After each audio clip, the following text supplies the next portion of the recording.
Storytelling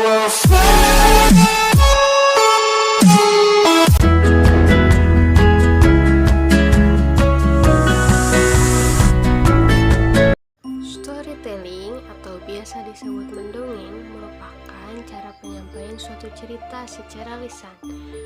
Cerita anak yang pada umumnya disaran dapat berupa fabel atau legenda, di mana yang bertujuan untuk menumbuhkan kreativitas pada anak, meningkatkan kecerdasan pada anak, juga meningkatkan minat baca. Keterampilan guru dalam bercerita juga harus diperhatikan, sebab melalui keterampilan guru dalam bercerita, anak-anak akan tertarik jika guru bercerita dengan pengolahan suara serta olah tubuh yang menarik. Beberapa keterampilan yang harus dimiliki guru saat bercerita adalah keterampilan mengolah suara, kemudian keterampilan mengekspresikan karakter tokoh. Yang ketiga, keterampilan menarik perhatian anak. Kemudian, keterampilan membaca kondisi anak pada saat bercerita. Juga keterampilan berinteraksi mengenai cerita. Yang terakhir, lulus dalam olah tubuh. Sekarang, yuk kita simak ceritanya bareng-bareng. Bagi-bagi yuk. Kuku hendak memegang telur pada Bing kambing. Tadi dia lupa memberi telur. Padahal dia mau membuat kue dadar wortel. Bagaimana ya? Ada Bing kambing. Assalamualaikum, Bing kambing. Waalaikumsalam. Apa? Ada apa? Bolehkah aku meminjam telur? Besok kalau aku ke pasar, aku akan menggantinya. Enak saja, tidak boleh, sahut Bing kambing. Pinjam 2 butir saja. Aku tak putus asa. Tidak, itu telur-telurku, tak boleh kau pinjam. Lalu Bing masuk ke dalam rumahnya dan menutup itu. Drop! Kuku di luar sangat kesal kepada Bing. Timpang sekali. Pada hari hujan turun deras sekali. Bing mendengar ada suara di terasnya. Siapa ya? Tanyanya. Ternyata itu Bono si beruang. Bono menumpang berteduh. Badannya sangat basah kulit. Bing berkaca tinggal. Kok kamu enak berteduh di sini? Ini rumahku. Ujarnya sambil mendorong badan Bono. Bono menjadi basah kulit.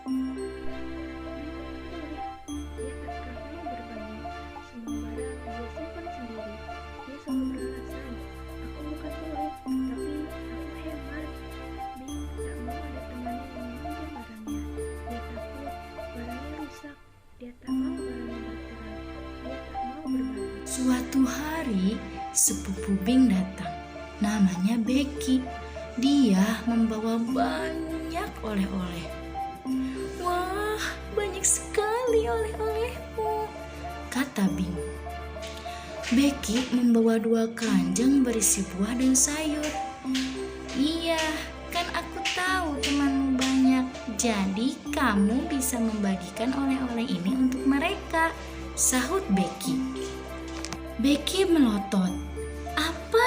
Tidak, ini semua untukku, teriaknya sambil berusaha merebut keranjang dari Becky. Becky berkelit. Bing, kamu tidak akan bisa menghabiskan semua ini. Buah-buahan dan sayuran ini akan busuk. Aku akan membagikannya kepada teman-temanmu. Becky mengeluarkan beberapa buah dan sayur. Ia menaruhnya di meja Bing. Nah, itu untukmu. Sekarang aku akan bagikan pada yang lain. Bing menatap wajah Becky dengan jengkel. Mengapa dia begitu royal? Toh teman-teman yang lain tidak ada yang tahu jika Becky datang membawa oleh-oleh. Namun Bing tidak bisa mencegah Becky. Becky pun berkeliling membagikan oleh-olehnya. Dia memberi wortel kepada Kuku, dia memberi apel kepada Bono. Becky juga ke rumah Bu Sipah sapi. Dia memberi 2 ikat bayam. Terima kasih Becky, ucap Bu Sipah dengan wajah berseri. Kembali ke rumah Bing dan wajah Bing masih saja masam. Becky tertawa. Hahaha, Bing, sudahlah, berbagi itu menyenangkan. Kamu harus lihat wajah teman-teman kamu. Mereka semua tersenyum bahagia. Bing menjawab keras. Aku tak peduli, pokoknya milikku maka milikku. Kemudian Becky tak menjawab lagi. Dia tak mau bertengkar dengan sepupunya itu. Saat Becky dan Bing sedang beristirahat, tiba-tiba ada yang mengetuk pintu. Nah, ternyata si Kuku yang datang membawa kue wortel. Ini untukmu Becky. Diam-diam si Bing menelan ludah sambil bergumam. Wortel itu tampaknya lezat sekali, tapi Bing tak berani meminta. Tok tok tok, ada yang mengetuk pintu lagi. Kali ini Bono yang datang. Dia membawa apel goreng lapis madu. Ini untukmu Becky, kata Bono. Bing kembali meneguk ludah. Apel goreng lapis madu pasti manis dan segar. Kenapa hanya Becky yang diberi? Gumam Bing. Lagi-lagi ada yang mengetuk pintu. Sekarang Bu Sipah sapi yang datang. Dia membawa keripik bayam untuk Becky. Ini untukmu. Aku memasaknya dari bayam yang kau beri tadi. Nah, Bing tak kuat lagi. Keripik bayam itu tampak renyah dan gurih. Aku mau mencicipi semuanya, teriak Bing. Becky lalu mengundang Kuku, Bono, dan Bu Sipah untuk makan malam bersama. Mereka bergembira memakan kue wortel, apel lapis madu, juga kue bayam. Bing berdiri di pojok ruang makan. Dia melihat banyak sekali makanan enak. Namun, dia gak berani minta makanan itu karena Bing ingat betapa pelitnya dia kepada teman-temannya. Kemudian, Becky menoleh pada Bing. Ia merasa kasihan kepada Bing. Kemudian, ia menawarkan makanan kepada Bing. Ayo sini makan. Kamu pasti mau mencicipi semua makanan ini kan? Becky, aku malu. Tidak.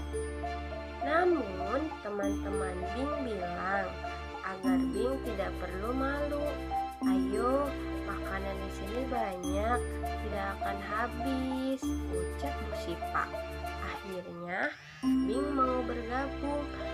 Ia makan dengan malu-malu, namun dalam hati ia berjanji bahwa ia tidak akan pelit lagi.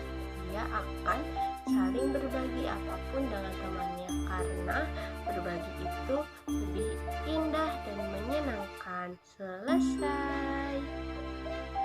Nah, pesan moral dari cerita ini adalah berbagi itu sangat menyenangkan, dan ingat berbagi itu bukan seberapa besar dan seberapa harga yang kamu berikan, tapi tentang seberapa tulus dan ikhlasnya apa yang kamu berikan. Nah, itu dia teman-teman storytelling dari kelompok 1. Adapun harapan yang ingin dicapai oleh Uruk ketika selesai bercerita adalah agar anak-anak dapat menangkap makna yang disisipkan dalam cerita. Juga anak juga dapat meniru perbuatan yang baik sehingga dapat menjadi teladan. Juga anak tidak dapat terjadi dalam cerita, serta untuk anak mengetahui dampak yang timbul jika melakukan perbuatan buruk. Nah, cara yang digunakan guru dalam mengevaluasi kegiatan ketika bercerita yaitu melakukan tanya jawab kepada anak-anak mengenai jalannya cerita, topik cerita, serta sifat-sifat cerita. Guru juga dapat mengaitkan cerita dengan kehidupan sehari-hari agar anak-anak dapat belajar melalui pengalaman dalam cerita. Kemudian, guru juga memberikan pesan kepada anak mengenai sesuatu baik dan buruk. Jika sudah mengerti bercerita, guru dapat mendapatkan hasilnya.